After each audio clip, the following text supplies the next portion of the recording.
Hey guys, what's going on? My name is Gordon Maston, and welcome to my NXT Takeover The End review for 2016. And I'm here with Caleb again, and this. Guys, What's up, dude? completely interrupted you. You really did, but you know what? I'm in such a good mood from that show compared to Raw, where it just felt like like it just air your grievances session, just like the calmer version than we expected. This is more fun than that. Yeah, definitely. It was like I don't know. I you see, I know what you're gonna say. The expectation for this show, like you come into most takeovers, right? Like this is gonna be good, this is gonna be good, this is gonna be good, and then you come into this. I don't know what this is gonna be. well, yeah. I was just about to say I hate your viewers must think I'm the most pessimistic, just bitter, jaded fan ever, and to a certain degree, that's correct. I'll admit it. But dude, I You don't do have know. legitimate points, though. Yes, I splice in a few here or there in my angry diatribes, but um, I don't know if it was the expectations because of the name, the end, the connotations and the implications of just the name alone kind of made me expect a little more, or if it was just sort of like you're saying, you know what I mean? For a takeover special, what they usually produce, and this might just be because we're fresh off of Dallas too, which was, in my opinion, the best takeover special. Maybe Brooklyn, but yeah, maybe it is because we're coming right off of Dallas, but I don't know. It felt like a 2 hour long episode of NXT. You know what I mean? It didn't feel as much as a takeover as it should have. And again, that could have just been because there was so much speculation. And I don't know why I always give into the speculation and hype. Had if I hadn't been online and I hadn't seen what people were saying on there, Man, Reddit is poisonous. I'm just gonna say that to you now. I know I hate it, Jordan. I will never advocate for it. I will use it for my wrestling news and talk, but I will never advocate for it. But yeah, had I gone in dry without any prior knowledge, I would have been sitting here and I would have said I think this was a good show. But I do think it was probably just because my expectations were so high, and like I'm saying, the connotations for just the name alone, the end. What we expected. We expected, something. People were speculating Tommy End because they just signed him. I thought that was ridiculous. He's not enough of a namesake, where it would, you could justify naming not only just a takeover after him, but having that be the shocking debut. Dude, people wet themselves over their indie talent. Like, see, this is why, like, I consider myself a internet fan, but I don't consider myself, oh my god, I'm gonna whip my pants, smirk over. Like, I love Shinsuke Nakamura to death. Don't take this the wrong way, anybody. Like, I'm gonna whip my pants over Shinsuke Nakamura. While I did pop during that match tonight a lot, I'm just gonna say this: I'm not someone who who loses their shit and just says make him world champion from day one and everything will be okay. Like I'm not that kind of guy. Like that's not me. But I mean, my point that I was gonna bring it back around to was just like we expected so much, like you said, like and you started on the internet. I didn't. I honestly was thinking there hasn't really been a takeover that's been a complete bomb. So I'm like, this is the night. This is absolutely the night because it's the end, and they're not gonna really make fans sad that this is a great special and they're done. Yeah, I don't know. I would say, and this much because of the rosters thinning out, but I think the takeovers have depreciated in value after each one. And then again, that's because I've been watching since the first one, the Neville Zayn era. I was watching since then too, dude. Yeah, Tyson Kidd, all that shit was great. Fatal Four Way. Yeah. I mean, when I say Dude, depreciate, it's like a kid. It's NXT is like one giant kid, and Triple H has called it his baby since day one. Think about it. As the years go on, the days go on, you love it more and more and more. It gets older, it gets older. You're like, oh, I mean, I still love the kid. It's getting older and everything, but just it's like using the analogy of a kid. Everyone loves a newborn. Everyone adores a newborn, and then as it becomes like older, everyone still they still like it, but it's not like what it was when they grew up. yeah, I agree with that analogy. I've heard it a million times by now, but no, I agree.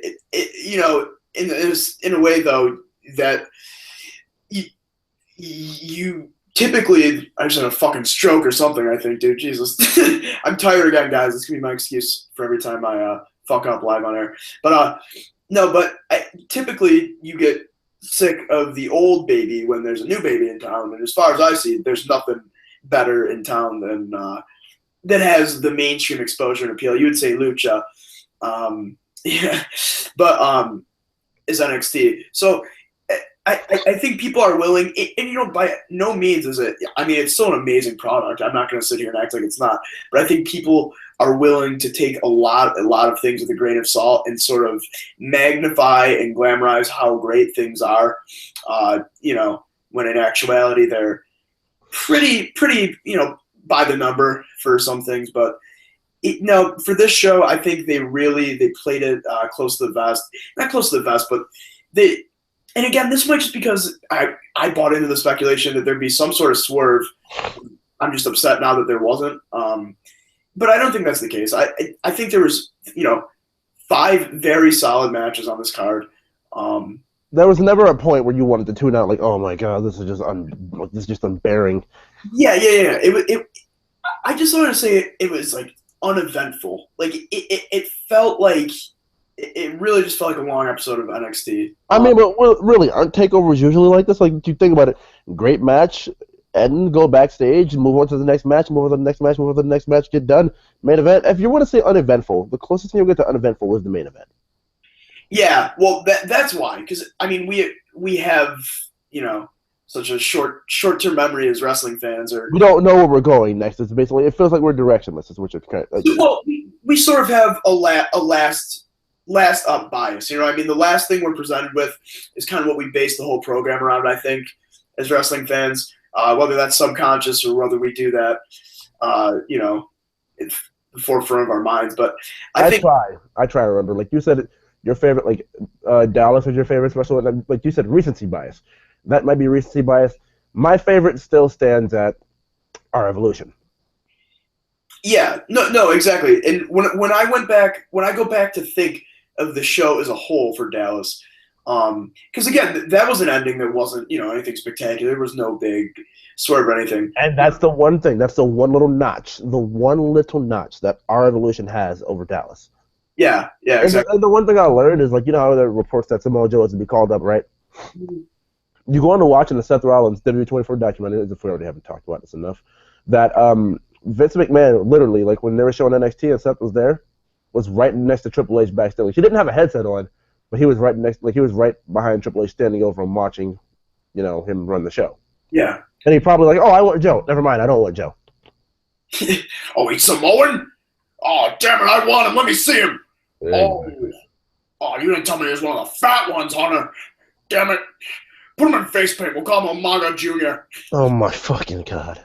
That was one of my worst Vince impressions. Oh, my God. We got to do this. Kind of accurate. I promise, guys, I'm so much funnier, like, midday, just because it's late. Not really. Yeah, no, I it is late, man. Just be lucky. You don't have to pop out another review after this. What'd you say? I said be lucky. You don't have to pop out another review after this. What review do you have to do after this? Lucha Underground. Oh, nice, man. What was I going to say? No, yeah. Well, the thing about NXT Dallas, too, is just the Nakamura Zayn match is my favorite match of all time. Like, that from that moment on, like, after that match, I was like, there's nothing that can happen on the show that will make this not a great pay-per-view in my eyes. You know what I mean? And everything else was just icing on the cake for that. So, like, see, people said to me, like, Bayley Asuka was weird to them because Bayley got so much offense, and, like, it's really not. Okay, if you watch NXT on a regular basis, because, like, those are the people to me that just watch the takeovers. But if you watch NXT, you know that Bayley, the whole Mark character, like, she was a Mark. Now she's got a championship, and she's building confidence, and she's like a grown-up now. And as she builds confidence, like, she had a lot of fire to face Asuka. But I think we all knew the real result of how that was ending. And if Bayley kind of won, I think it would have soured a lot of people. Yeah, no, well, I don't know. If you think about that, I think of them on the same tier. You know what I mean? It comes down to tiers. Like, if someone, like in a Bayley versus, I know Asuka's whole gimmick is sort of she's just, this unstoppable ass kicker. And she does that really well. But the thing is, Bayley was the women's champion, and she had been, kicking ass in her own right, in her own way for, the greater part of a year, over a year. Yeah, but she was the underdog, and an underdog character like that versus what they basically Well, produce Asuka as like an ass kicking assassin. Like she can't do it. Like I'm well, sorry, she can do okay. it as cold as she wants, but she can't do it. You could have booked it that way if Bayley was going to win, but since she's laying down for Asuka, they gotta have her look formidable in a way. You know what I mean? They can't just have her have this big underdog climb and get her ass kicked for the entire match and still drop the belt. So See, that was my idea. That was my idea. Like Asuka was gonna torture the hell out of Bayley for most of the match, like just like it get like not uncomfortable levels of torture, just kicking the crap out of her, like making all sorts of body parts just like completely numb, especially like her arms for the Bayley to belly, because it also helps for the Asuka lock too, like weaken her arms and everything. And then Bayley eventually climbs back up and makes it like she's gonna win. Like at least gets the guillotine on Asuka, almost puts her out. Asuka, overpowers it, gets up, throws her around, like throws her like if she's gonna throw her in a German suplex, or she could like grab her foot and like do that catch her German suplex position, fake her out and throw her in the Asuka lock and choke her out, and like she could have the fight that she had, leading into her passing out. well, you have clearly thought about this way more than I have, Gordon. But yeah, no, This is what I I said. get what you mean. Like show her resiliency and have her. Okay, yeah, you're right. You're right. I'll admit that would be the way to do it. But yeah, no, I don't know, dude. Asuka's my favorite woman on the roster. Dude, she's fucking wonderful. Yeah, she is. There's a period of time there where all my favorites were holding the title until today. I mean, Alpha was my favorite tag team. Joe's my favorite guy on the roster. Although I am all aboard the Ty Dillinger hype train right now. And you know what? That's a beautiful segue to get us into our first match. You're welcome. You can always count on me for that, Gordon. There's one thing you can count on me for, guys. Everybody watching, I am an excellent segue guy. Okay, well, I do birthdays if you're interested. okay, I'm going by CN right now because I forgot his first and last. Well, his Andrade CN Almas. Andrade CN. Oh, yeah, it's gonna take me like 3 fucking months to get that shit down. Andrade CN Almas. I'm gonna run with CN as well. Yeah. But dude, I'm gonna say this in this match. I call Ziggler like the perfect jobber, right? Like he is the jobber. Yeah. Same goes for Dillinger in regards to NXT at this very moment. That is what he is, and I love Ty Dillinger to death. Even Triple H said in the conference call yesterday, he does have potential, and I'm not saying like potential like he said potential like he's not trying to put the guy under the bus, but he's like I do see something where Dillinger will be great in NXT. Yeah, I view it as he's sort of filling the mold that was left vacant by Tyler Breeze. Yeah, exactly. He's reliable. He's been there for so long and developmental. He can put on. He knows how to fucking work. Yeah, exactly. I don't know if you listen to Rollins on Talk. Oh, I did. He said he's like I got to work with Dylan. He's like thank God. If I got to work with one of those green guys, just no. Exactly. He put over Ty big time. He said he's a great guy to work with. And that he's super reliable. He got everything. So, he has the endorsement of some top stars backstage. People love him. I get the sense that a lot of guys backstage, here I am talking from some sort of insider. I'm just saying what I'm deducing. That's what you hear. Yes, exactly, from podcasts and everything. But, what I heard, he's well-liked. He's got a look that I think Vince can like. You know what I mean? It sounds ridiculous when I compare it. I said today he's becoming NXT's Daniel Bryan. And what I mean by that is like the hand gestures? Exactly, the hand gesture. And that sounds so stupid, but think about it. That is so easy to get over. I always say, key to being, if you want to become a very over wrestler, you need not just an easy chant or catchphrase to get over, something the fans can do with their hands. So when the camera is on just a big crowd shot and you think about that. Think about how many times where you saw a whole arena of thousands of people doing the yes chant and you're like, holy fuck, this guy's over. I had that exact same feeling today when I was watching Dillinger and I saw the whole arena doing the 10 like this and they were yelling. I got that same feeling. And that sounds so dumb to compare Daniel Bryan to Ty Dillinger, but you know what I mean. Let me put it this way. And I don't mean to like really just ground you and shut your shit down. Yeah. But at the same time, you also know there are those butthurt main roster fans, and I say butthurt in just like the most kind way because Daniel Bryan was fucking awesome. That they're gonna be like, well, this is kind of like Daniel Bryan's thing, so like they'll be a little resentful of it, and then there's gonna be like a side that's like, yeah, 10, 10, 10. He'll be in a sense, he'll have a ceiling, which is gonna be like, I'm not going to say he'll be full-fledged Tyler Breeze where you have to find something for him that'll work full-time, but I say he'll definitely start out winning like 3 or 4 matches, and then he'll just go to being a jobber until they figure something out. I don't know, dude. I disagree with you there. This is a guy that he has his character down so well to a T, clearly. Remember that promo he cut a few weeks back, too? I forgot who he was facing. He might have been facing he lost. I think he was facing Shinsuke. He cut a promo beforehand. It was an amazing promo. The one who he was like, I'd be the guy that sends you back to Japan, and when you step back on Japanese soil, of course you're gonna get that great reaction, but the Japanese fans are gonna know that you got sent back home by a perfect 10. Yeah. It was really good. He was really good in that, super comfortable, and then you could. I remember the one that Zayn came back too. He was basically Sami Zayn, blah blah blah, return, but everybody's overlooking Ty Dillinger, and every day in every way, Dillinger is a 10. Yeah, no, exactly. That's what I mean. Like like I was about to say, you could chalk that to him being the performance center for so long, or just him being a natural at it. But even that, and then he during his match, he gets his character. You know what I mean? He does the 10 gesture at the right times, and today he can work today, or did too. And today I noticed that he can really work. He worked. I mean, what I mean by Tyler Breeze is you're sure you're gonna get a good, safe match out of the guy. But, I mean, dude, that super kick was so clean. He had a couple moves there where things were so clean. And I like to think he absorbed the ability to super kick from when Shawn Michaels super kicked him back in the 2006 DX run. Remember? Yeah. He was Stan. Do you remember that? Uh-huh. Do you remember that? I just kicked Stan. Yeah. Yeah, that was Ty Dillinger. I think that shows how long the guy – well, he's had 2 stints. Yep. And even Rollins mentioned that, and I had to go back and look at it. I just realized that yesterday. I didn't know that either till Rollins said it. I thought he was just there. He had been in FCW, or he'd been in OVW, and came up through them. But, yeah. But, so, anyway, but yeah, for the actual match, I think it was Eldrada Cien, like, I love Ty, but, like, let me just say this. This man has such and we don't ever really talk about this much unless you're fucking talking about Shinsuke Nakamura.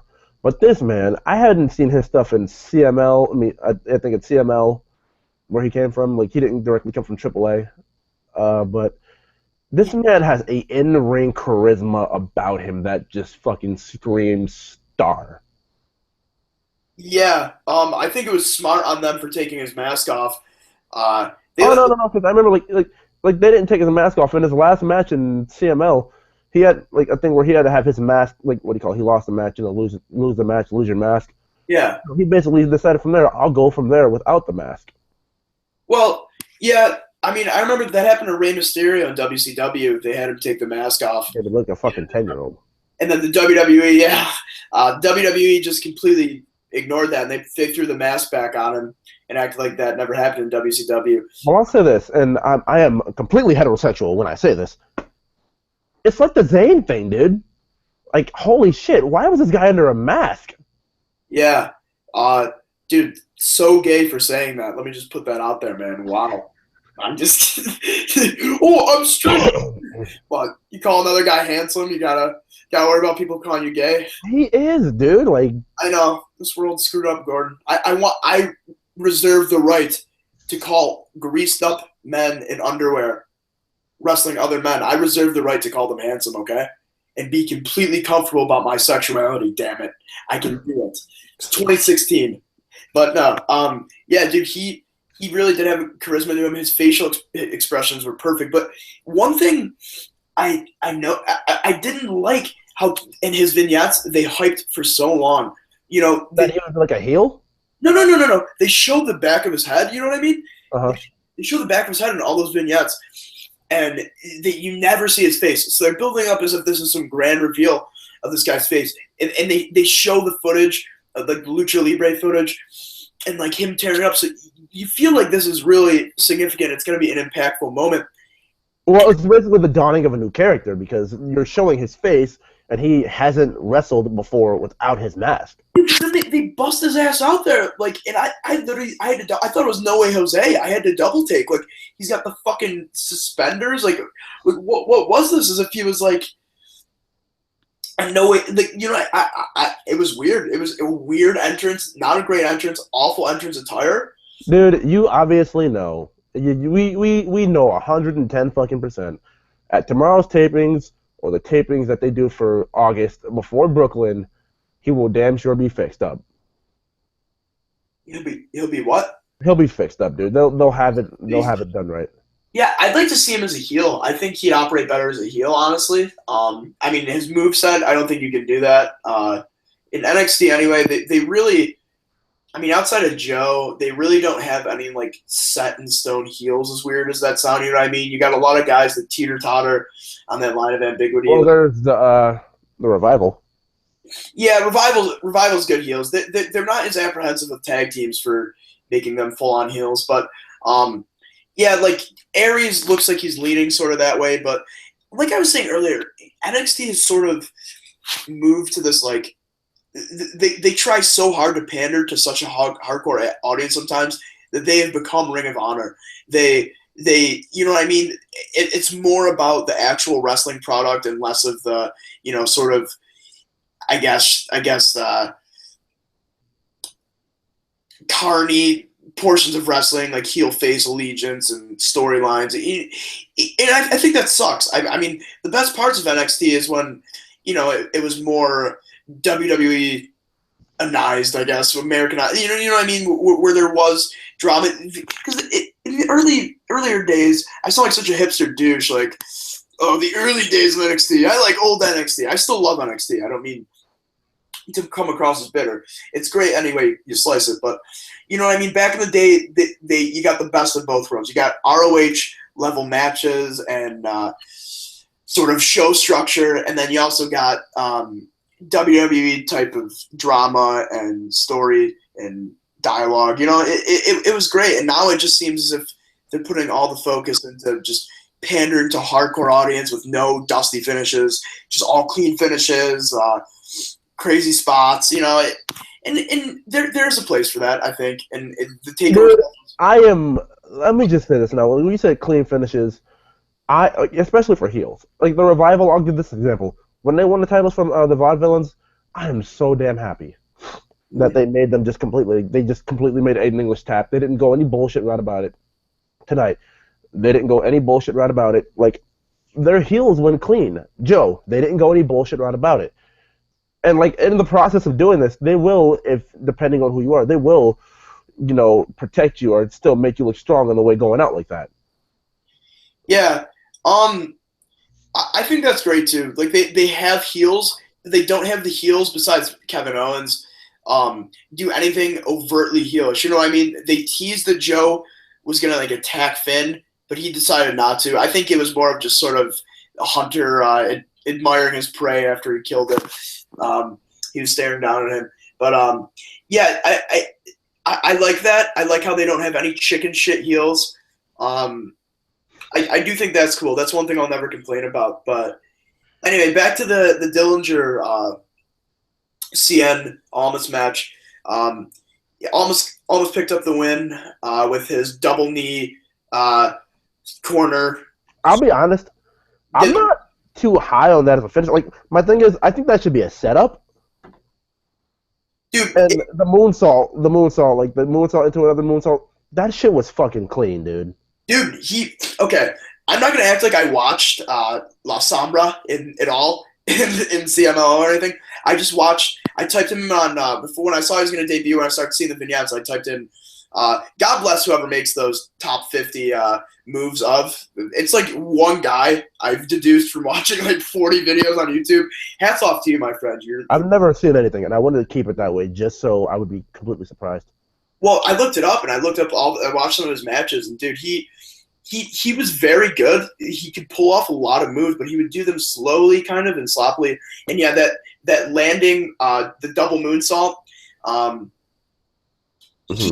that was the cleanest I had seen it. Like, even in that compilation video I watched, they showed like 5 of them, and the one tonight, he got that down to a T. That was awesome to see in a WWE ring. But see, this is the reason. This is like, and I'll go into this just for 1 second. This is exactly the reason why when you get to the WWE, they do not put you on NXT TV immediately.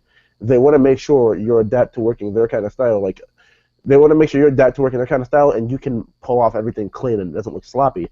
Like Nakamura, the reason he didn't have to do that is because like I'm pretty sure they just told him like, look, be you. We want you to be as you as possible. Just we're gonna make a couple of adjustments. You can do this. You can do this. You can't do that. And his thing was, I'm pretty sure he has some stuff to work on for one, but like what I was saying, like they basically adapted his Mexican style of wrestling into the American version of Mexican style wrestling, and I didn't touch Shinsuke because like strong style is more marketable in the U.S. than Lucha Libre really is. Yeah, but yeah, almost did. You're right. He did a good job of sort of Americanizing his style. You know what I mean? It wasn't too lucha. And like the thing he did where he went between the bottom and middle or top. Oh, the Arrow Star thing. That was smooth as fuck, dude. I like that. That's what I told when I was talking about charisma. Because you see his facial expression when he did that, and he's looking at Ty. Yeah, he knew it exactly. Oh yeah, and CN basically meaning 100 in Spanish, like the crowd. You can't beat 100 or some shit like that. That chant. Mm-hmm. They were over big time. I mean, they were totally behind Ty though. I mean, even to the point where they were booing almost for most stuff. But you could tell towards the end of the match they came around and respected him, and he had a good showing. But yeah, dude, I love how over Dillinger is. I've liked him ever since him and Jason Jordan were in a tag team together, which was a hot minute ago. But, yeah, that was about early 2015, late 2014. 2014, yeah, thereabouts. But yeah, I've always thought he had potential. I like him a lot. I'm rooting for him. Seems like he's super over, and it seems like they're taking notice of that. So I'm hoping he has something big in the tapings. I'd love to see them go back to like a fatal four-way number one contendership match or something like that, because that's where an area where you could pencil a Dillinger in, or you could pencil another workhorse in there that doesn't necessarily. Probably because after this build to Brooklyn, we got the Dusty Classic coming up. Oh, they're doing that again? NXT tries to be like stuff like promotions like Ring of Honor, New Japan. So I figure if they put a statue of Dusty outside the performance or inside the performance center now, and they basically respect Dusty as much as they do, they're gonna do with what fucking New Japan does with their tournaments, and I'm pretty sure they're doing the Dusty Classic again because from what I hear, if the Cruiserweight Classic goes over well, which CN is in, then they're going to be doing that every year. So I'm pretty sure they're going to start tournaments in the right spots, which basically means I don't think it's going to happen on NXT as much, but they're going to make NXT TV tournaments feel more special again because we're going to be getting a couple per year that are like non-NXT events, just like kind of within WWE, kind of NXT, like that kind of thing. Yeah. So the Dusty Classic is NXT TV. They're doing a global women's series too. That was a rumor. Triple H came out and said yesterday, we're thinking about it. That's not confirmed at all yet. I think they're going to do it, dude. They might, but until it's official. It's confirmed. You can't buy into. That's what Reddit does to you, Gordon. I'm telling you. I'm buying into the dirt sheets. But like I said, Meltzer, Alvarez, Insider, Observer, or F4W. Only sources, or Falcon Zero ever comes back to Reddit. Only sources I will ever believe. We pushed Falcon Arrow away. We now have there's a wrestling leaker account, but he posts very seldomly, sparsely. But yeah, dude, I don't. First of all, super early speculation on this. Who do you think's gonna win the Cruiserweight Classic? Zack Sabre Jr. It's the end, dude. You think? If there's one thing WWE does, NXT may, like Triple H may listen to the crowd, but if they have a certain guy they're set on doing something, then they're going to go with that. Dude, it's for a Cruiserweight title, they announced too. So it's not just a tournament. They're going to be the Cruiserweight champion. Here's what's going to happen. Zack Saber's going to get close. And I honestly don't think this should be a one-and-done thing. I honestly believe this should be like Super Juniors and G1, like a round-robin type thing. Yeah. Well, I think that's what they're trying to compete with, dude, obviously. Obviously, this is, and it's not going to. Copy of those Super Juniors. It is. But I don't know. Yeah, I see Zack Sabre Jr. at least making it to the finals since he has so much buzz around him. I think if they somehow got a Will Ospreay, even though they can't, I know he signed with NP or New Japan and JPW.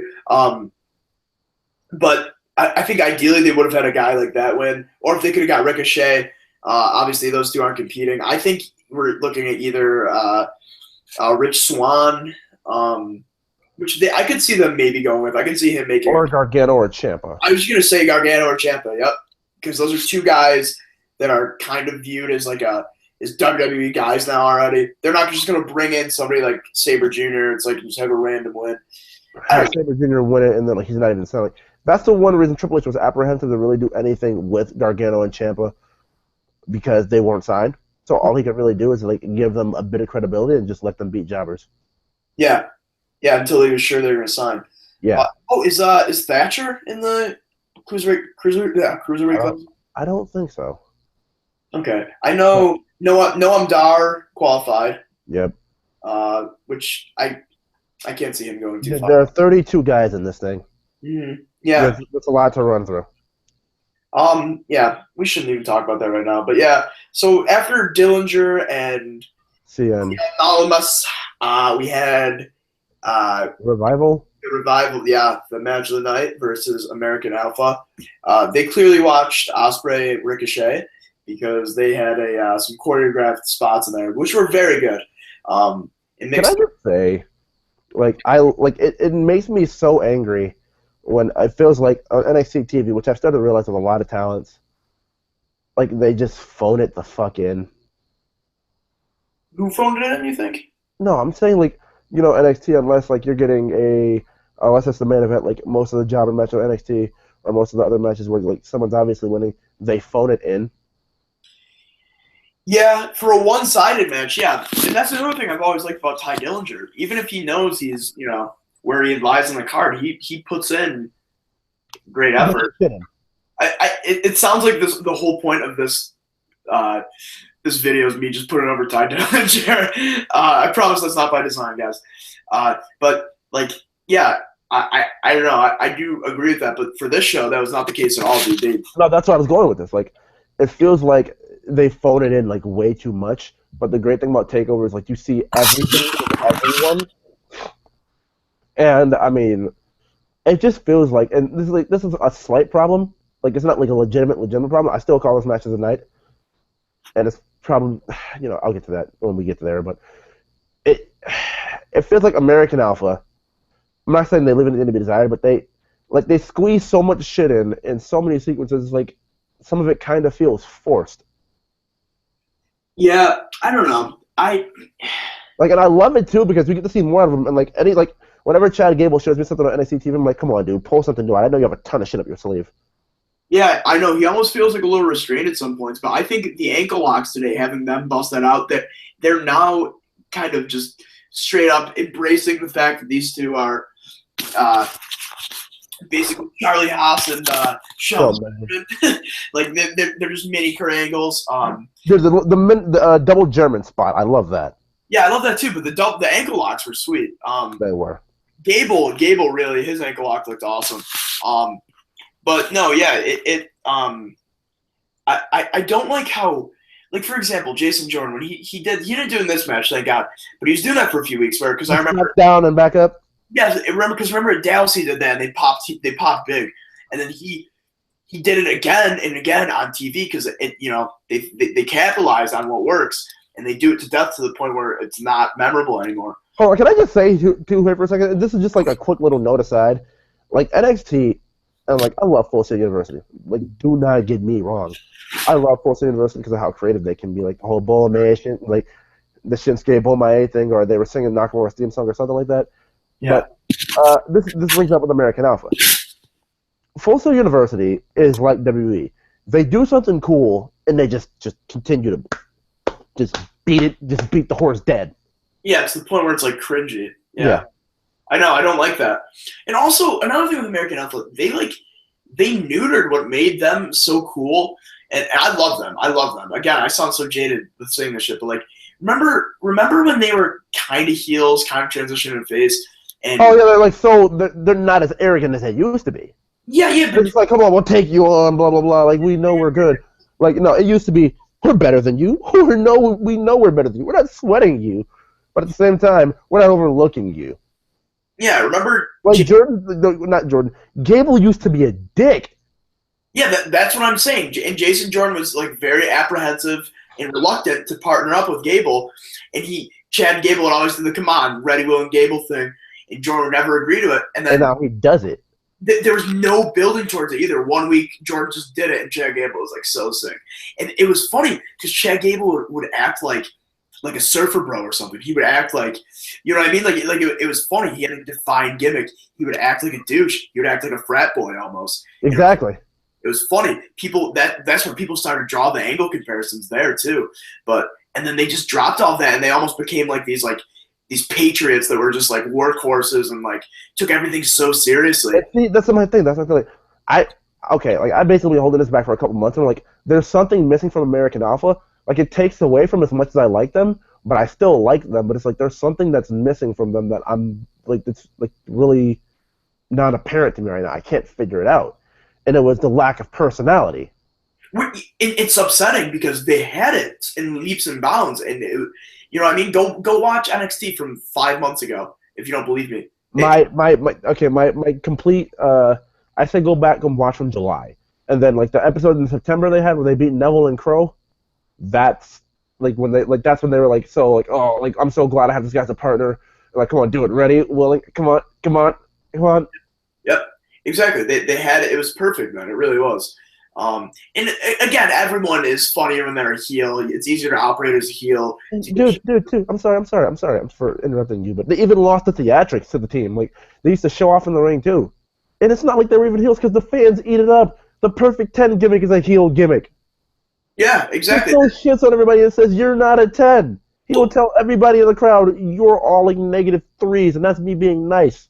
Even his shirt says "I'm a 10, you're not." Like it was totally meant to be a heel gimmick. The thing is, though, NXT is self-aware. Triple H realizes, look, we can't have heels here. Okay, everyone is going to get over, besides maybe Elias Sampson. But like he realizes that, but it kind of sucks because like Full Sail fans can like think about it. They were booing the fuck out of Joe today. They can suspend their disbelief for a while. Like we can have WWE things. Triple H thinks in order for this brand to be successful, they need to drop all main roster things by the wayside. That's not true. Like, incorporate that stuff. Just give people logical booking, compelling storylines, good writing, and believable characters, like you've been doing. But also incorporate some of the WWE drama and theatrics, and you have a perfect show. That's what they did for so long, and it's still a great show. And I'm not trying to, just use that as a prelude to, and whatever, save face here, so people call me a bitter smark. But like for real, like you can't have the best of both worlds. You really can. Well, you see it. This is another thing I was gonna say too about this match. Like, I how I said, like some of American Alpha stuff felt a little bit forced, and they could have spread this out over the match. Like you know how they both get in the ring and like they just both do a bunch of double team moves and everything, like all their double team maneuvers in one giant span. Yeah. Like some of that felt a bit overdone, and they've been doing that for a while. I think they're learning because like they were doing some of that stuff at first, but they're definitely learning. And that's just one criticism I had of them. The Revival, which I realized, and I remember at one point before you like really started reviewing NXT with me, you called the whole no flips just fits bullshit. Like you called it bullshit because you felt like they were just agreeing covering it up. And my thing is, I feel like it's kind of bullshit now because they're climbing top ropes, they're doing a shatter machine as a finish, and I just realized, like, I didn't just realize they're doing a shatter machine, but it really clicked, like, you guys are basically saying fuck this flippy shit because we want to bring tag team wrestling back to the slow methodical pace shit, and that'll get fans to boo, especially in Full Sail. That is a gimmick that'll definitely get you heat in Full Sail University, and these guys are sitting here doing shit that pops crowds. Dude, you know what they gotta do? They gotta get Vader as their manager, and they just gotta be the biggest Scrooge, anti new era, new type anti-flippy shit. Stable, yeah, exactly. Have Vader come out, be a Zeb Coulter with the picket signs, no flips. But no, yeah, I don't know. I've come around to respect the fact that the Revival can put on a good match.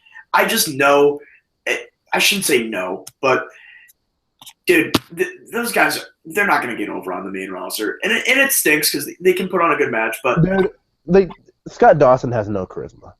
Yeah. Dash Wilder is that sleazy douchebag who you have to book correctly to have.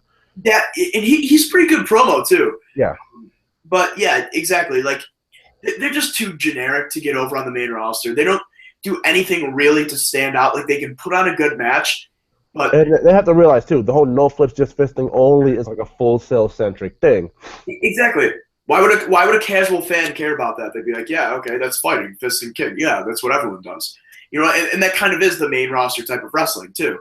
But the thing is, too, where they can put on a good match with a good team, it's like, I feel like American Alpha could put on a good team with, Diego, or a good match with Diego and Fernando. Like, you know what I mean? Like, not to say, I mean, I guess those guys could work too, but like, I just don't see the Revival ever being sustainable enough to be on their own on a bigger platform. But it's a shame too because like I'm so high on Wilder. Yeah, no, Wilder's good. He just does not have a good look, which sucks. But yeah, he's the one with the hair. He's the one who basically said to Enzo and Cass, you want to get so close to these titles. After we beat you, could spit shine for us. Wait, what'd you say? He was the one who basically, like, if you, like, Wilder, just to be clear, was the whole, like, is the one with the huge, like, they both have southern draws, but his is definitely, you can define it. And he's the one who has the hair, like, who has more hair than Dawson. And he's the one who basically told Enzo and Cass, you can spit shine our titles for us when you lose. Mm-hmm. Yeah. I don't know. The match, though, anyway, back to the match. The match was superb. Like you said, there's a couple spots that they do in every match that feels kind of contrived. But they, the top rope dive into the Chad Gable belly and belly. That was fucking beautiful. Like it was sloppy, like you said, but it came out beautiful because when you looked at the replay, like the Gable reverse it? Well, because Dawson, he slipped when he got to the top of the turnbuckle. He slipped a bit, and had it been more clean, first of all, let me just say, even if it wasn't clean, it still looked beautiful. But had he not slipped a little bit before he jumped, it would have looked even better. But it was a great spot. They had a lot of great spots in mind. And, flash forward to the main event, the muscle buster off the cage. That was sweet, too, off the top rope. But, yeah, they were really good with that. But that was a good spot. And there's a couple good spots. And the ankle locks are awesome. I love that.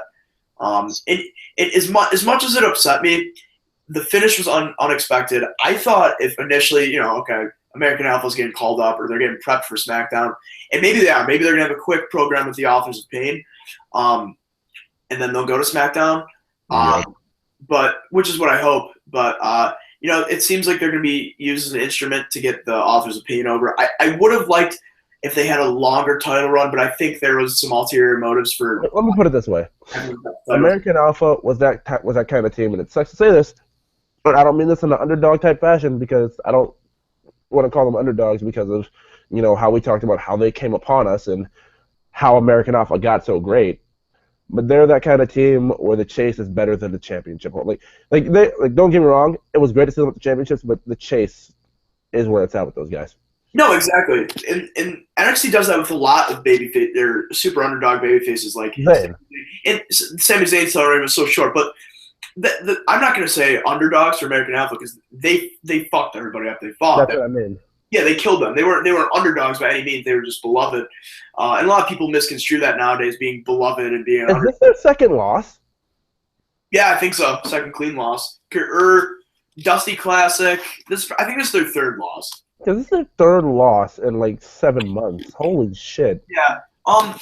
But that's the thing. You're right. NXT realized that. Triple H realized that the chase is always better than the championship run. So he knows if the underdog, like Bayley too, she didn't have an extremely long title reign by any means. 6 months, I think. What? I think it was 6. Okay, hold on. She won it in July and she dropped it in 7 months, dude. Oh wait, no, yeah, 7 or 8 months. Yeah, that was weird. 7 months? I think so. Yeah. Okay, that's pretty long. That's a decent amount of time. That was Rollins long, dude. Yeah. Okay, never mind. I take that back. But I think Bayley held the title so long because she was so over with the crowd. And like, like we knew she was over, but like she's Well, kind of over exceeding expectations, and she's selling merch. So you know what? Let's just let her hold us a little bit longer. also, they literally did not have another woman on the roster that was believable with that title until Asuka came along. You know what I mean? I honestly believe, and you know we'll get to that when we get to that. I'm not gonna. I'll save that for that purpose for that match. But the revival, like when they were setting up for American Alpha was setting up for Grand Amplitude. Uh, I forgot which one. Either Dawson or Wilder came in and pushed. What do you call it? Not Jordan. Gable out of the ring. Yeah. But they came in and they hit the Shatter. No, they pushed Jordan out of the ring. No, they pushed Gable out of the ring. They hit Oh, her. Yeah, they pushed Gable out of the ring, hit the Shatter Machine on Jordan, and won the match. And like that, I just dropped my jaw. I'm like, oh, fuck. Yeah, no, I mean, no one was expecting that. It was kind of an unwanted swerve, but obviously where they're going with this is, I mean, they're giving Tommaso and Gargano. such a push lately. I think they'll have them. The thing too, since the Revivals have been champions before, this run does not need to be long or significant. They're losing him at Brooklyn, the Gargano and Ciampa. Yeah, definitely. I think that's what they're building to. And who knows? I think that's a good route to go. Those two deserve it. And with Tommaso and Johnny Gargano, that's a team too where NXT won't do this, but I mean that's a team too where they're two guys where you can split them up, which WWE loves to do, and you can have them eventually feud with each other, which is something they love doing, which I feel like eventually they'll do. They'll probably have Ciampa turn on Gargano, but yeah, that's way off in the future. But anyway, at the end, after American Alpha, you think they're about to get some sort of send-off, some Full Sail send-off. They're standing there in defeat. just waiting for the crowd to cheer something. Like I'm literally waiting for a thank you Alpha chant. Yeah, that's what I was waiting for too. I'll admit this attack was unexpected. The Authors of Pain, who've been touring the house show, doing the house shows for NXT. And if anybody knows Lucha Underground, I'm gonna say this now. They look like two giant fucking Matanzas. That's exactly what they like. If you've seen what they were rocking, and then you've seen what Matanza wears in Lucha Underground, they look like a fucking mock replica of Matanza. They were like Big Rick and his crew in the first season, from what I watched. No, like Matanza, it just came through this season. Okay, well, I have no clue who that is, guys. I'm sorry. You guys can revoke my my smart card, my internet virgin fan card. So they attack the Authors of Pain. They fucking manhandle them. These guys look like basically two. It looks. They're like Eric Rowan's children, is the example to say. They're like Eric Rowan's children. Yeah, it looks like Braun Strowman like fucked like every member of the Shield. Like these were their children. Like these were their offspring. Like that's the best way I can describe it. Like Braun Strowman fucked Nia Jax, and then like fucked Roman Reigns. I don't know. There's like a cross of their semen. You got these Samoan just fucking hillbilly. I don't know. It was weird. And then they had fucking Elwing, Paul or whatever. Yeah, Paul Irwin. I don't even want to say Irwin. I don't even remember his name. I'm too young. Ellering or something like that. Yeah, Elring. And I'm sorry, we're probably pissing a few people off right now with our ignorance. I'm very sorry. But he was the manager for LOD and yeah. But yeah, so it seems like they're going forward with that, and he's sort of their evil doctor, mind control. I don't know. And the original idea before Riley got fired was this was going to be Alex Riley's stable.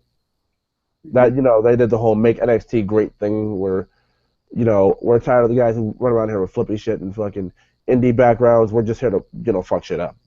Yeah. I think these guys make the perfect foil for Gargano and Ciampa when the time comes. Yeah, it's down the line. What'd you say? That's down the line. And, you know, I like that they're building up the tag team division again because you got TM61. Yeah, I could see those guys winning the Dusty Classic, dude. I will agree with you there. What'd you say? I said I can definitely agree with you there. Yeah. But, you know, we're getting far down the line here. Yeah, I know, exactly. This has turned from a review into just like a fantasy booking, like speculation video. This always happens every time we review. But yeah, all right. Should we just move on to the Nakamura. or Aries match. Yeah. And see, this is why I can't scroll Twitter during takeovers. Because so many people will bitch and complain, and this is just the way NXT does shit, and people just need to accept it at this point.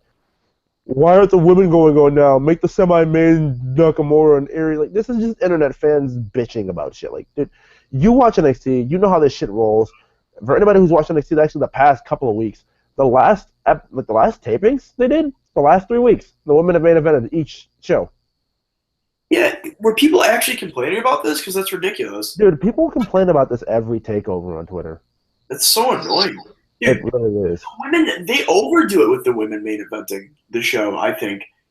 I mean, we live in such a PC world where I can't even say that now because I'm misogynistic now for even just saying that.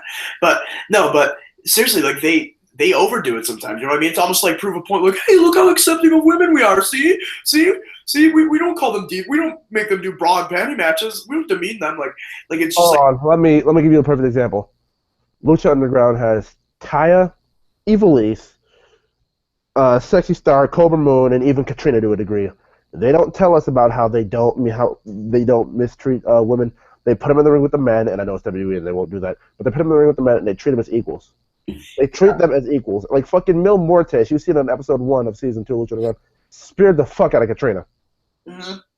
Yeah, and I think that's really cool, and I don't think we'll ever see a day where WWE does intergender. Oh, right. Oh God, Stephanie.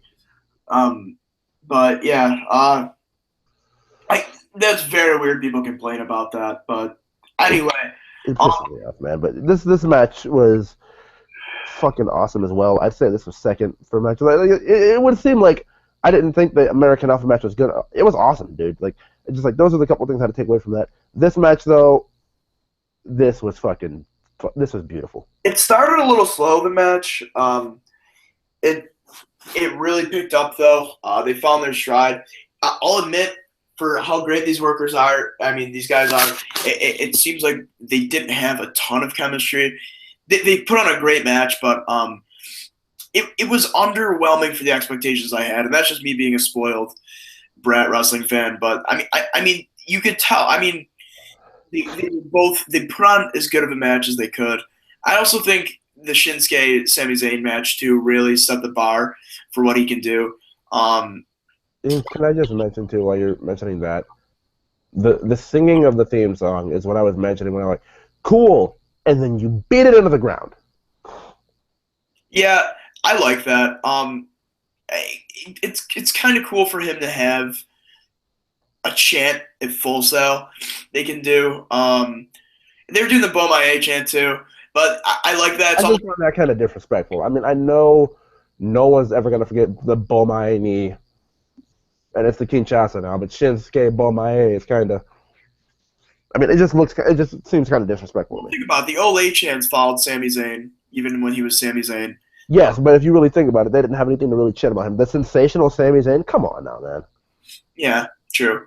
I don't know. Yeah, exactly. There is a tongue that they're marketing with Shinsuke that you can get behind and cheer, where you don't need to, bring back old shit. But that's kind of why I like their chanting his new theme. It shows how accepting they are, and they're willing to move on from his past. Yeah. New Japan days, but yeah, the match was great. Shinsuke went over. And Graves and Phillips were great on commentary for this match specifically. I noted. I mean, they're the best commentary duo in that company right now. If Saxton wasn't on SmackDown, I'd give Lawler and Ronaldo. Yeah, Lawler and Ronaldo are very good together too. Heel Lawler is great. Yeah, that's true, but Byron kind of ruins it. Byron's starting to improve though slowly. I don't think so, man. You can say what you want, but yeah, no, he sucks. You're right. I'm not even gonna argue that any further. But yeah, no. So the match was still pretty good. I'd love to see Aries heel. I'm hoping they sort of do something with him and Bobby Roode. Dude, I honestly thought in this match, and commentary noted that too, which is fucking awesome of them. Aries had the tape on, and I honestly thought, like, is this a part of his attire? Because then I looked, it was a glance. I'm like, what the fuck? Like, no, this isn't a part of his attire. He must have got a house show thing where he fucked himself up. But yeah. What was the deal? Did they say what the deal with that is? I know they were just like speculating they could. No, but I'm pretty sure it was probably a house show injury. Like even Graves was pointing out, like, oh, like it's an old trick of the trade. Even William Regal used to say this: cover up one part of the body so it takes attention from what's actually injured. And I honestly thought this was going to be the bullshit that they pulled and let Austin Aries win this match. I'm like, if you're going to let Austin, like, if Austin Aries is going to turn heel, don't do it with him winning the match. Do it with him attacking Shinsuke post match. Yeah, yeah. I think what they're gonna do is something with to turn him heel if that's what they want. They're gonna do that with Bobby Roode. I was going to say Nakamura. I mean, like, let Nakamura be in the middle of an interview, or you could be right about the Bobby Roode thing. Nakamura could be mid interview and just get attacked, or I he could think have another match on NXT with him, and the Bobby Roode comes out and they jump him and do the TNA dirty heel thing. yeah, I don't know. I could see that, but I think they're gonna move away from Nakamura in Aries. I think they're gonna move Nakamura into the title picture for sure now. It Nakamura doesn't. main events Brooklyn. What'd you say? Nakamura main events Brooklyn. Yeah, I think he'll take the title off Joe there. Maybe actually, I don't know. Maybe because they might call Joe up after SummerSlam. I could see that, or I could also see Shinsuke losing and them calling up Nakamura. But what I'm very pissed about, and this is jumping ahead, is where the fuck is Hideo Tommy, man? It's been over a year. You know, you want to know where Hideo is? Where? He'll be back tomorrow. I hope so. I hope he comes. I promise you. I promise you. I promise you. He'll be back tomorrow. But why not have him come back tonight? You know what I mean? Please start an angle with him and Balor. Please, like, No, dude, it's not going to be him and Balor. It's going to be Hideo and Joe. are they going to say Joe's the one that hit him with the car I think they're just going to say, or attacked him? "Okay, I'm the one who attacked you. What are you going to do about it?" And then Hideo basically is the one who beats Joe, so Joe can get called up. Dude, I see Shinsuke taking the title off, and I eventually see a Hideo Shinsuke feud. Oh, no, that's what I was going to lead to. I see Hideo and Shinsuke, but I see Shinsuke taking the title off Hideo. Well, the way I book it is you got to get Hideo, the fans reacquainted with Hideo, and people that maybe aren't as familiar with him, they got to get them used to him.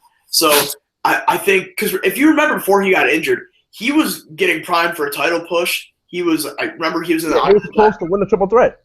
Yeah, he was in the Andre the Giant Battle Royal. Like, he was ready. But I think the best thing they could do is have him get in a program with Balor, heel Balor, so they can test the waters with that, with him as a heel. And then just get some good matches under Tommy's belt and carry him all the way through Brooklyn. So then after Brooklyn, you can have a Shinsuke Nakamura, Hideo Tommy match. The only thing is, I don't know if they'd want their main title program, and maybe they would, to just be two guys that don't speak English that well.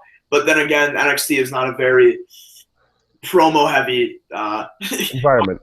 Yeah, exactly, as I was saying earlier. But hold on, Caleb. This is what I get for drinking this and this. I need to take like the 1 minute piss break, so just carry on. Continue talking, and I'll be right back, all right? All right, buddy. I will do. I will talk about the Nia Jax Asuka match. I do have points on that to mention too, but okay, I'll be right back. I'll just run through the match. Take your piss, buddy. All right? Right back. All right, Gordon. Never change. Great guy. Anywho, so yeah, we had Nia Jax versus Asuka.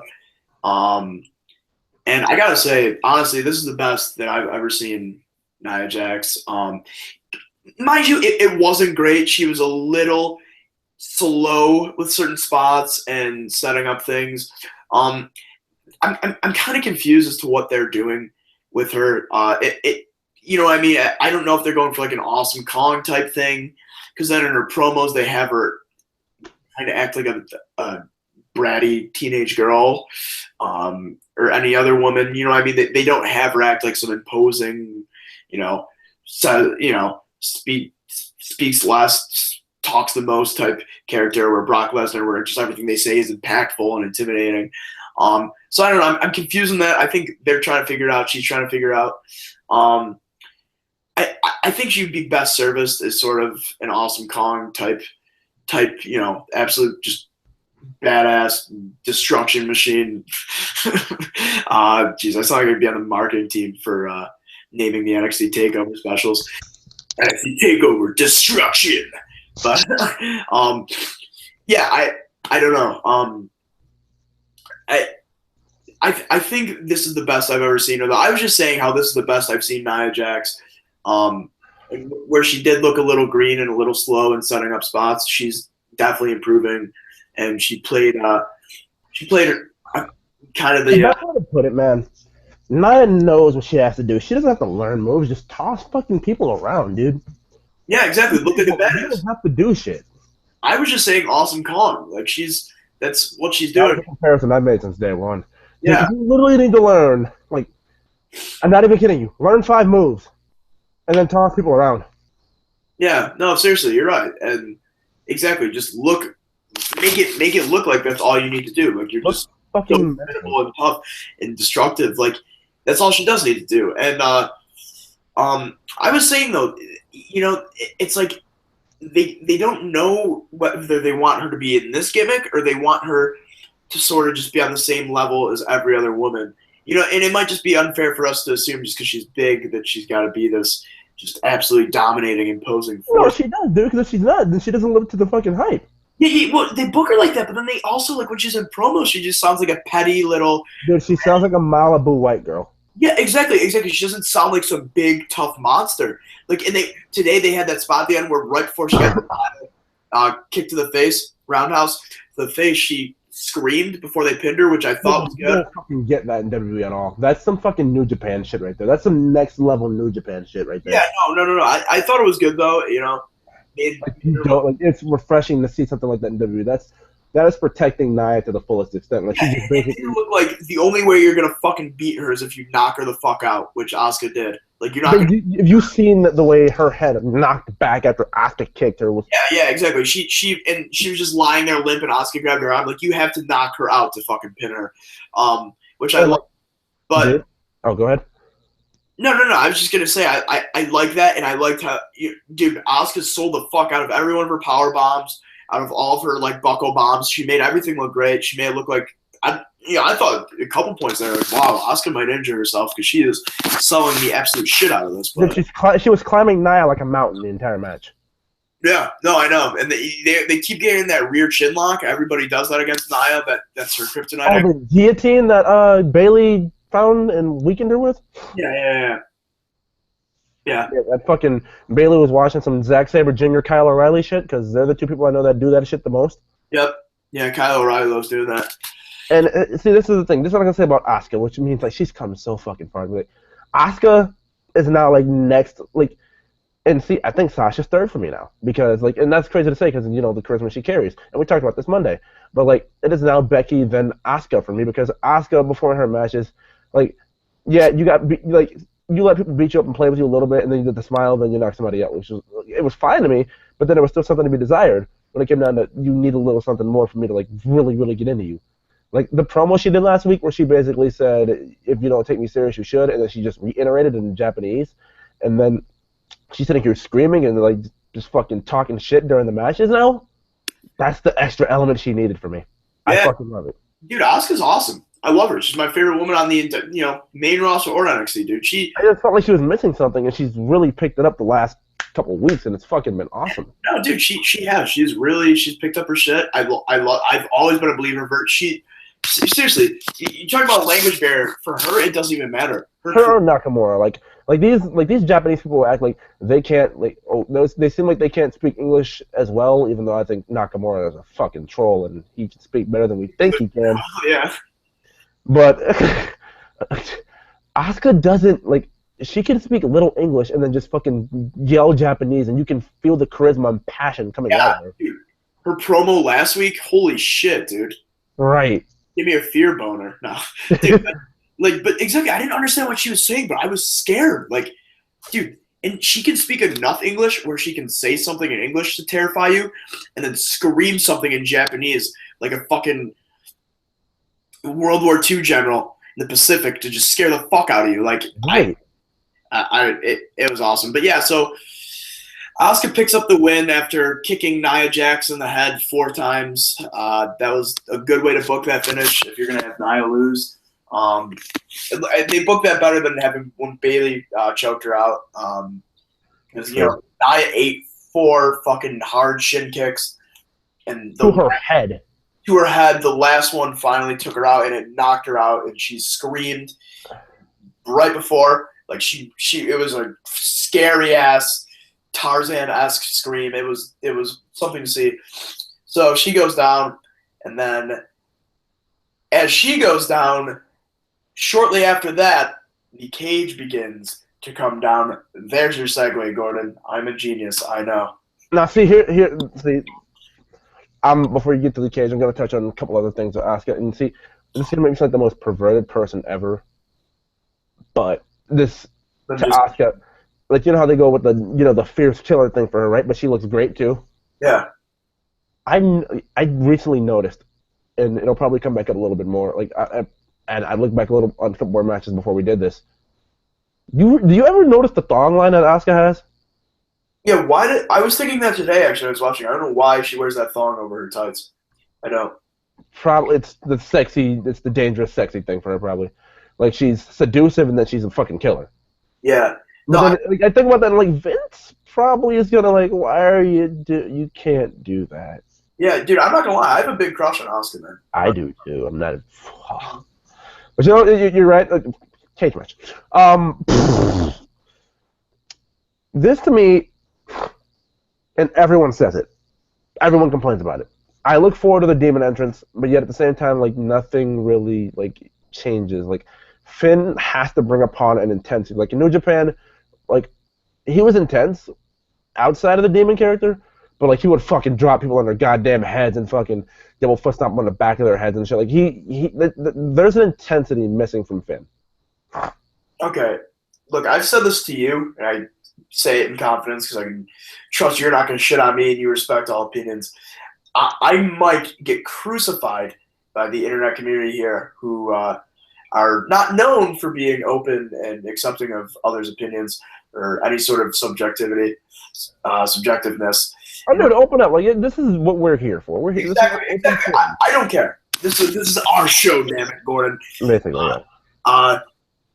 I think this current Finn Balor, and I love Finn Balor. I loved, Devitt. I just sounded like such a fucking Devitt. I'm not gonna call him by his slave name. No, but yeah, Finn Balor. I love his shit, but he is just so fucking corny, man. He is so cornball right now. I hate the demon entrances. I think the Venom paint he had today, or the WWE version of the Venom paint, it looks sweet. You change it up, whatever. Dude, watching that shit is so cringe. The fucking chainsaw that made no sense in England. He wanted to do a horse. That would have been fucking weird too. Actually, I was just gonna say that would have been cool. No, like he looked it up, and Triple H tried to do it, and they told him no. And he asked Triple H to do it. Triple H laughed at him and said it'd be a great idea, but we'd have to train a horse. No. Yeah, dude, it's just cringe. It really is, man. Like the fucking, what was the point of like those fucking cell doors being held? Like you're unleashing the demon, dude.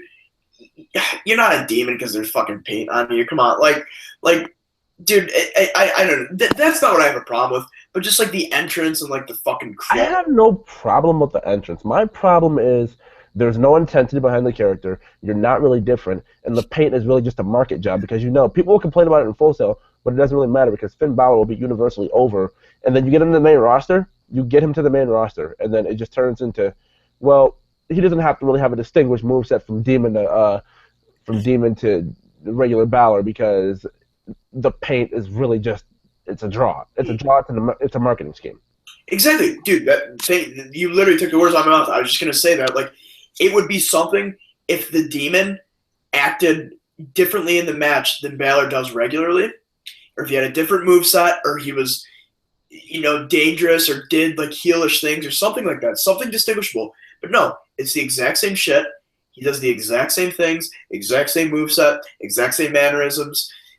There's nothing that distinguishes it, and that's why it's just so cornball to me. It's just like, let's just fucking cream our pants over this guy real quickly. You know what I mean? It's like they blow. I mean, don't shit on the entrance because the guy in the ring is any different. Like, you know it. I know it. We all love the goddamn entrance. It's just a frustration with the character. Dude, but the thing is, I don't love the entrance. I don't, like, obviously, I look forward to the entrance and be like, oh, well, what's his paint going to look like this time? But, like, the slow crawling and sort of just, like, the whole masturbation of it, like, the guy is, you know what I mean? Like he just is such a mark for his own shit. I feel like you know what I mean? Like I love Finn. Well, Like, this is what Bullet Club guys do, my friend. what'd you say? This is what Bullet Club guys do. Exactly. And I've never like Young Bucks. Like I like the Young Bucks too. I like how they work, but I've just never been a fan for that whole marketing for yourself thing. But that's what I'm saying. It's unpopular opinion, but the dude, it's just like I don't know. Like he do something if you're gonna be the Demon, man. Because it's just and what made it so funny, just watching Joe just nonchalantly march down to the ring with just the fucking this straight look on his face.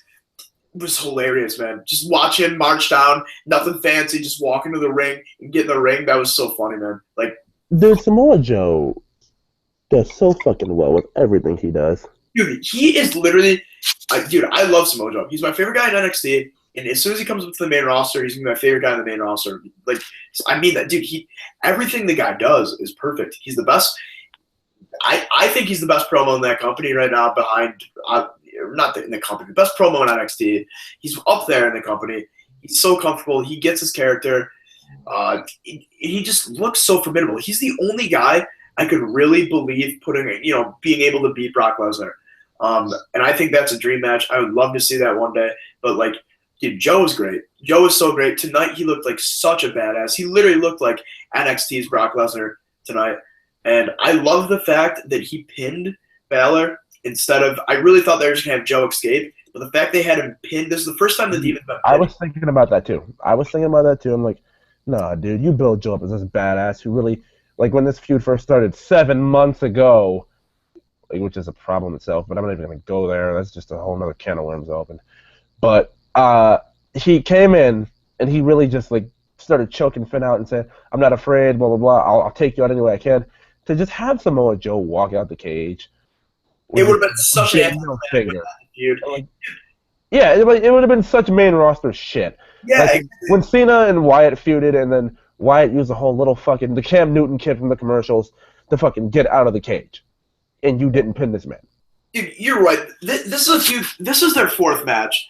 Okay, and it has gone, like you said, 7 fucking months, and even longer if you count the slow build to it for the Dusty Classic and stuff. And Triple H said in the conference call, this is not the end of their feud. I do not want to see a 5th rubber match. He did say it was the end. What? He did say it was the end. In the conference call, he said that Finn's not done with Joe. No, he said Finn's not done with NXT. Did you watch the Q&A? Yeah, I watched the conference call. Oh, okay. I didn't watch it, but someone did a recap of the Q&A, and they said that he said he's not done with Joe. Dude, this is why I don't read fucking dirt sheet recaps, because they'll dirt sheet is a fans recap, but well, it's kind of dirt sheet-esque to a degree. Yeah, I don't know, dude. Whatever. But my point is, find the shit. I don't want to see a 5th match. Leave it be 2-2. There's not going to be. This is the way it's going to be. It ends here. Well, let's hope. Who does Joe feuds with Nakamura going forward? I hope. Maybe Bobby Roode comes in. They have a one-off. Well, before we get to that, I just want to know, what did you like about this match? Because like, I figured like I've never, and like I realized this about myself maybe about a year ago. I have never liked WWE style cage matches because I feel like they're so goddamn limited. Because there are so many ways you can get busted open, or you can make it grungy and fucking like brutal, but they try and steer away from that. This was the best cage match I've ever seen. I'm not saying that in WWE. They utilized the cage perfectly. They had Joe use it to just seem like a monster when he hauled Finn in it twice. They had him do at the end the muscle buster. He used the cage to prop Finn onto the turnbuckles. That was perfect. Can I talk about the penalty kick spot where, you know, Joe got penalty kicked, and then like the point where Joe like fell and Finn crushed himself? Yeah. That was great too. That's what I mean. Yeah, and he landed right on the turnbuckle from the cage. They utilized it perfectly. They set up these spots where it worked perfectly, and they built to that. You know what I mean? In these cage matches, they'll typically just have one of the guys instantly try and climb. No. The whole time Finn kept going for the pin, and then the fans. Oh, you're talking about Cena cage matches. I'll clothesline you and climb. Yeah. I'll shoulder tackle you and climb. Exactly. I'll shuffle you and climb. Like, it's just not that shit. No. And that's what we've been so accustomed to as fans. So to see Finn go for the pin for so long and then eventually realize, oh, fuck, maybe I can climb. It's storytelling, too, of pride. Like, Neither of these men, except for Joe at that one instance where he just tried to like troll and escape and Finn caught him. Other than that, it was like mostly these guys were gonna try and pin each other because of fucking pride. Yeah, and correct me if I'm wrong. Did Joe try to escape once? Yeah. Oh, he did?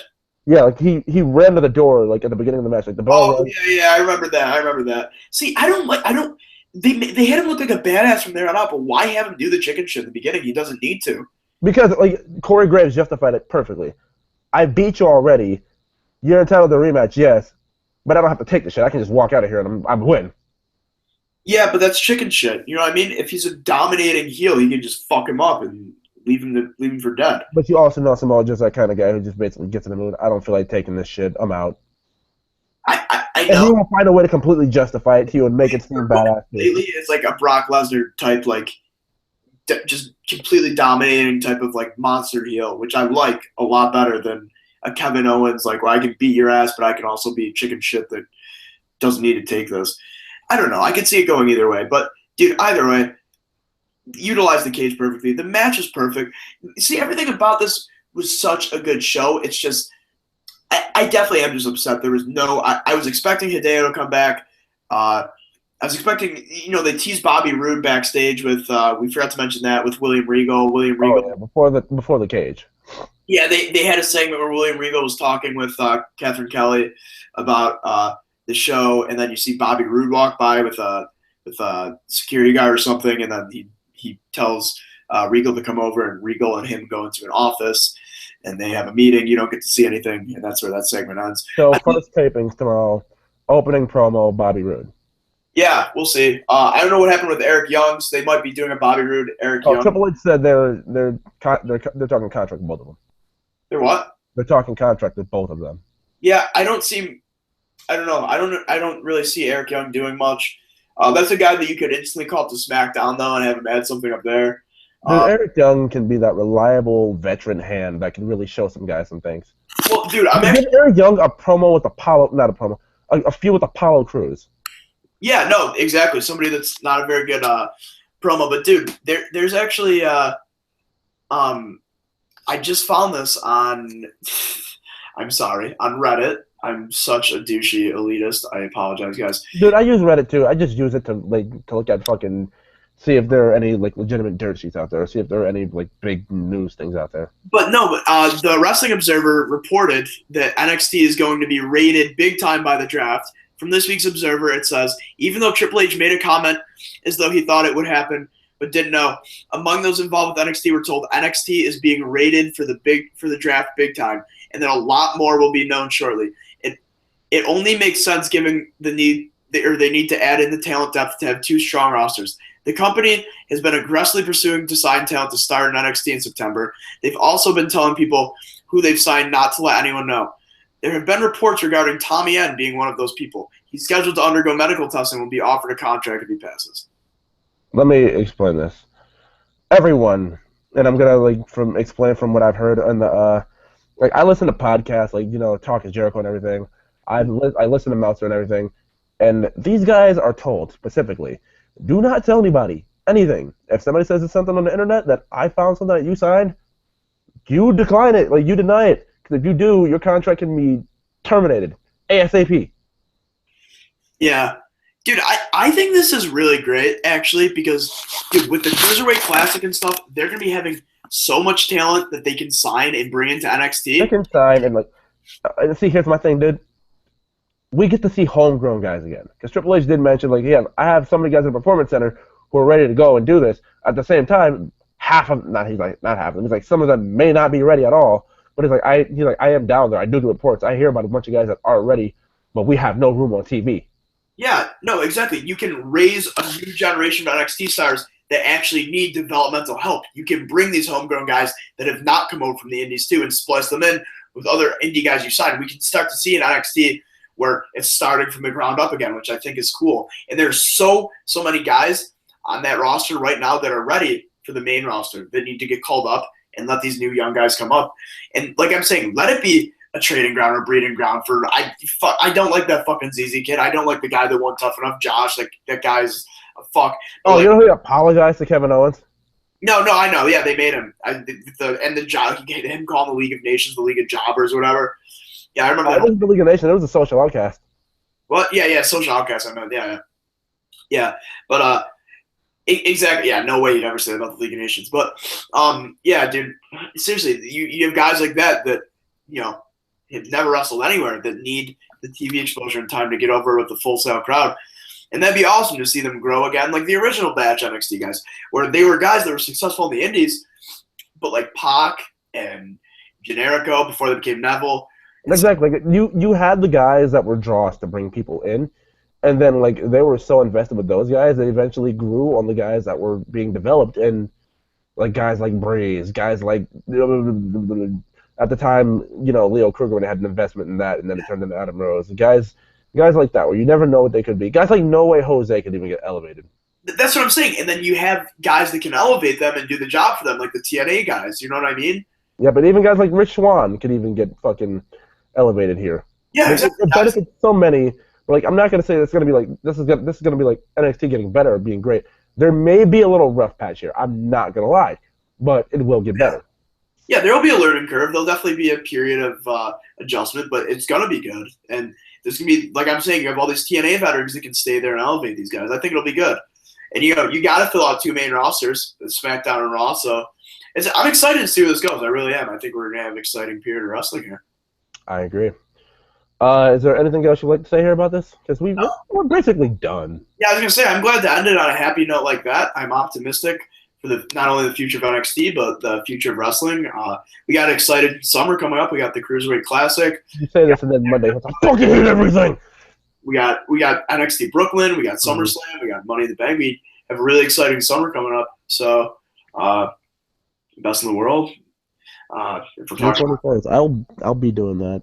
WWE, but yeah, so I'm excited, guys. I was a little mad when the show ended when I texted Gordon, but I've come down from then and I've analyzed it and digested it, and I'm happy. I think I am going to read the taping spoilers tomorrow because typically I just wait so I can watch weekly, but I can't wait. I can't do that. I can't do that because wait.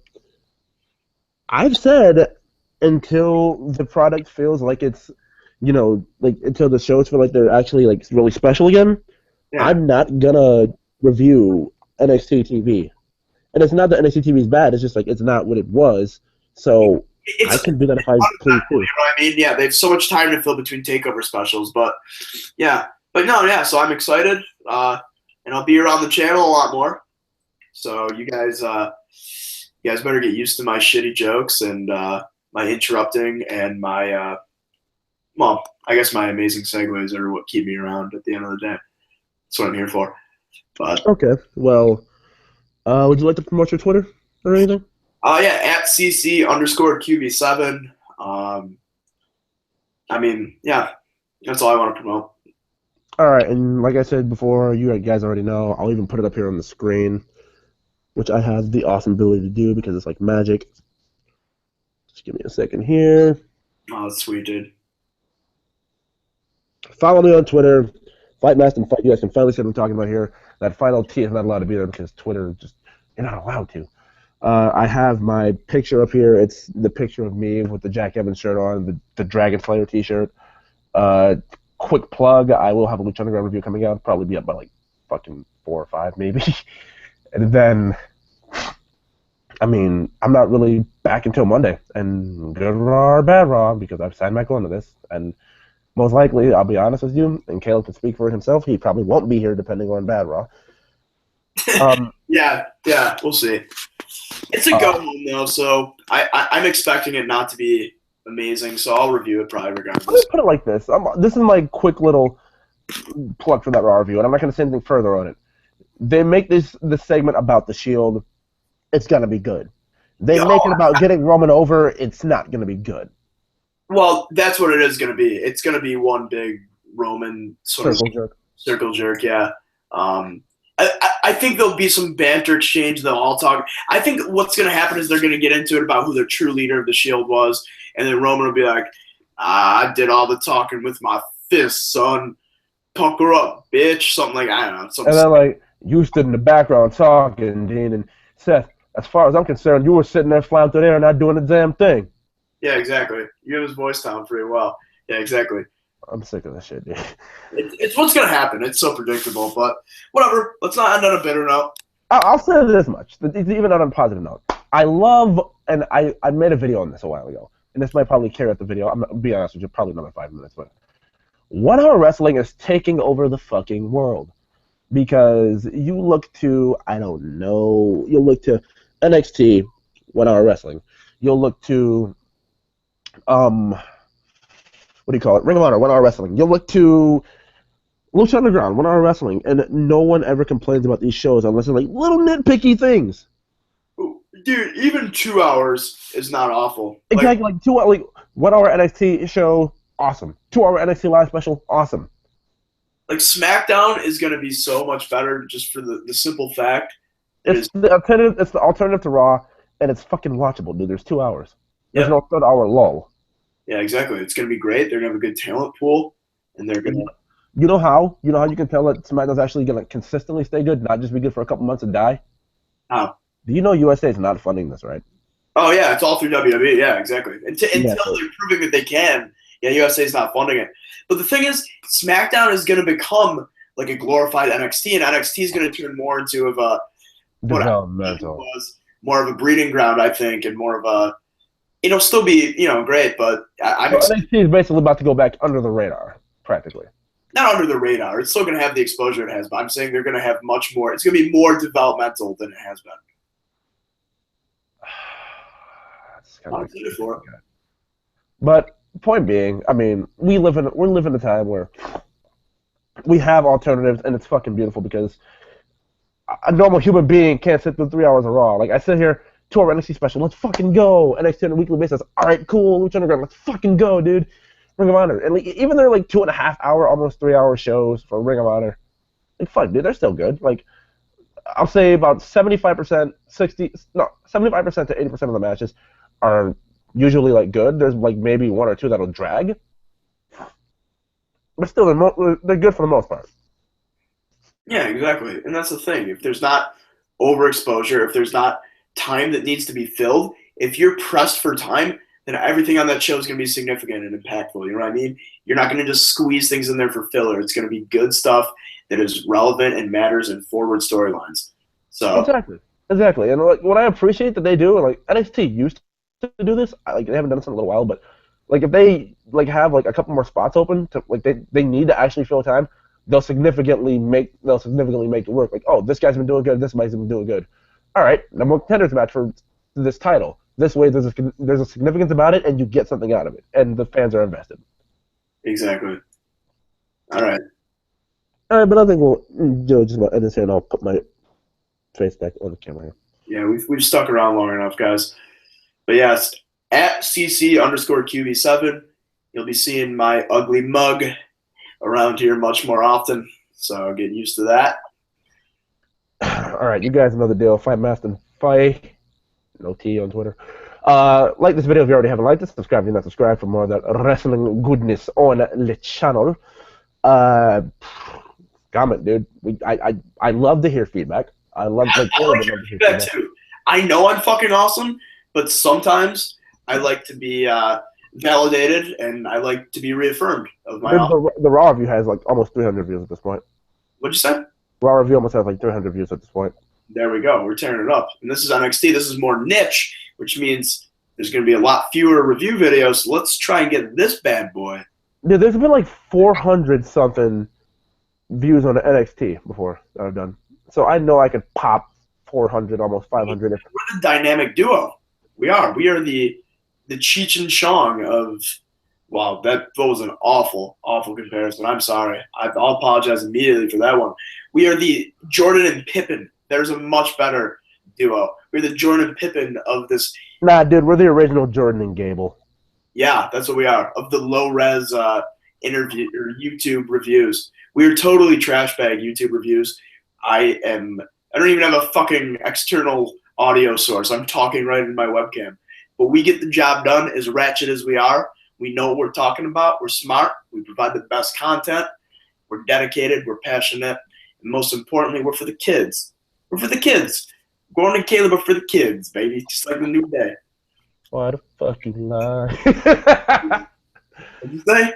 I said, why the fuck you lie? For the kids. All right, dude. Well, like I said, like, comment, subscribe. Love to hear feedback. Twitter, Five Master Fight. And I will see you guys for the Lucha Underground review later. Thank you guys for watching. That's been Caleb. I've been Gordon, and that was wrestling. See ya!